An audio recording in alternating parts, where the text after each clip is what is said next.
Territory Manager for Apria Healthcare. Dillon began his career with Apria in August 2018, where he's been consistently recognized as a top performer. This is who you want in your area, right? As Territory Manager, he plays a vital role in ensuring oxygen orders are compliant with insurance regulations and streamlining the ordering process to help patients receive their therapy in a timely manner. Yes, we want that. Dillon attended Angelo State University, where he's a member of the ASU baseball team, graduated with a BBA in management, and in 2015 he was drafted in the 16th round of the MLB draft. Boy, I'm learning a lot here. By the New York Mets, where he played for a few seasons in the minor league system. Dillon is recently married and looking to establish his family in the San Antonio community. He finds the healthcare industry incredibly rewarding, and the opportunity to help people is what he finds most enjoyable in his position with Apria.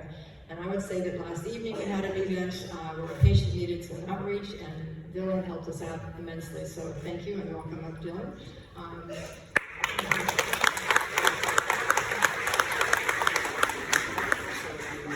He's going to start up here and then move around down there. Thank you. Well, thanks to Susan for starting us off on such a great note, and hopefully I can follow up. Kind of impressive and a wealth of knowledge. Thank you for y'all being here at our summit.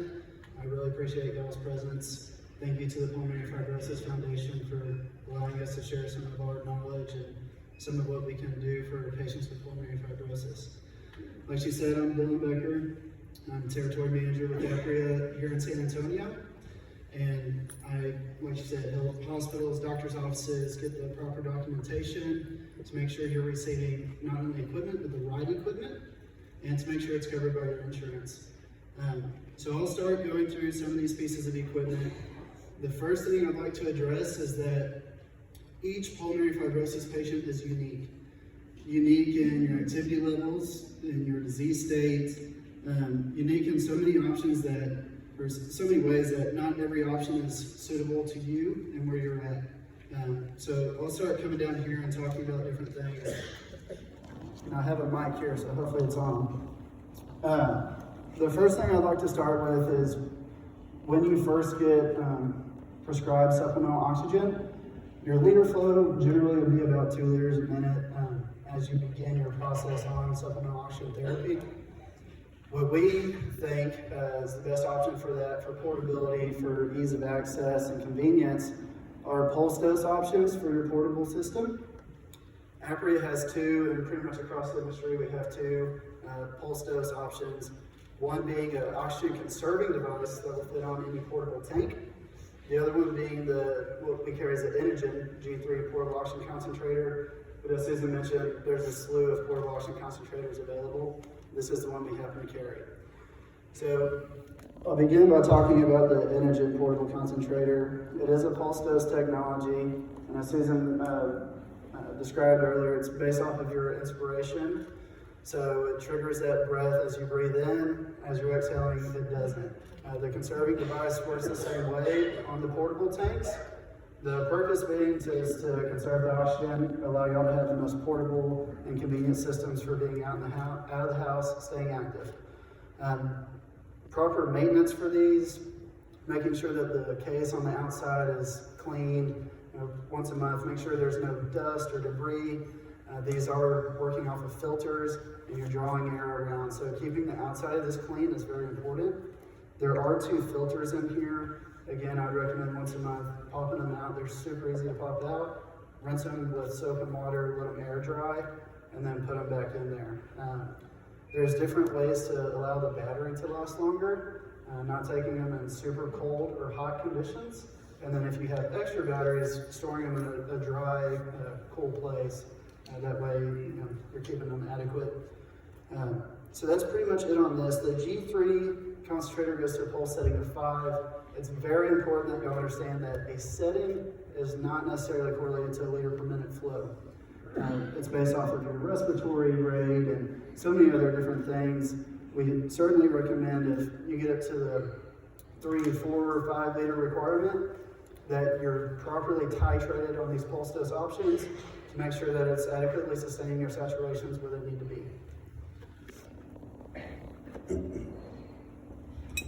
So this is a B cylinder, super portable.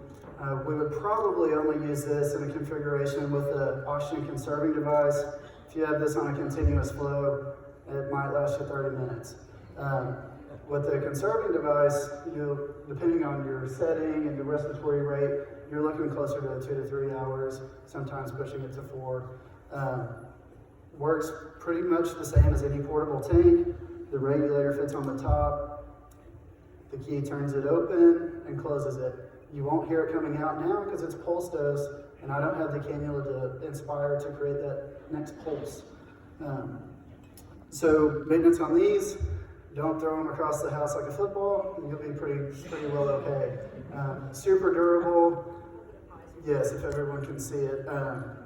As long as you're not banging around, keeping it around open flames, you're not going to have very many problems with these. So the other version of this, which is also called a B cylinder, is the home fill version. So I'll kind of segue this into our home concentrators. I'm not sure if y'all can all see this.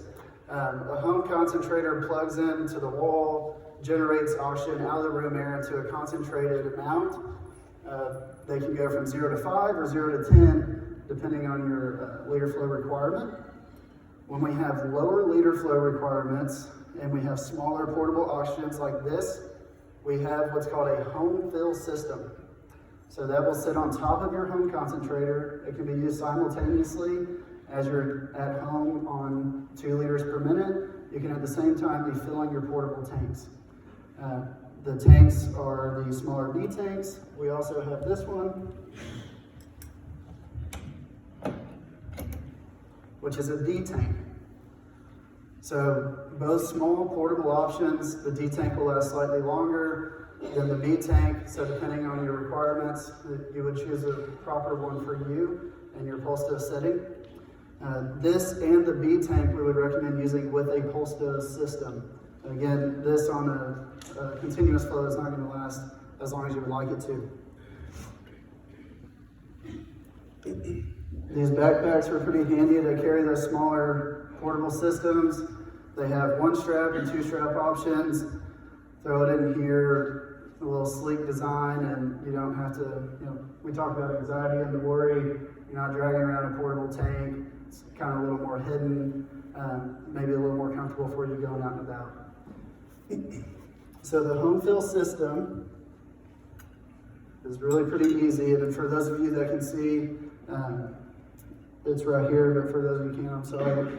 Feel free to come after, and I'll show you one-on-one.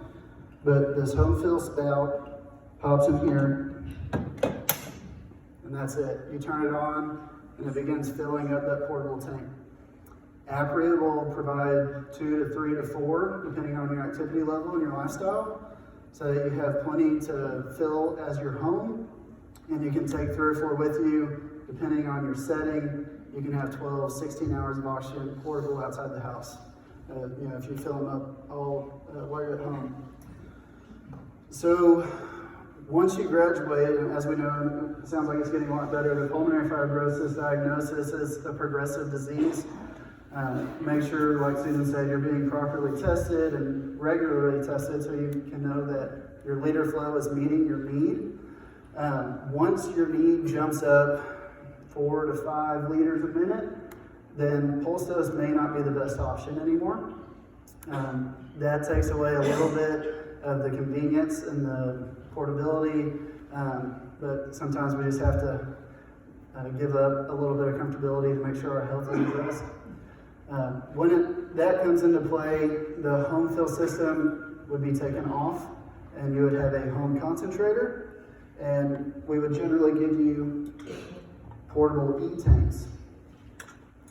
So portable E-tanks, you can have regulators that go up to 10 liters a minute. Generally what we're seeing most patients on are 5 to 6 liters. At 4 liters, this tank will last 2 hours, 6 liters, about an hour. So that's 1 portable E-tank.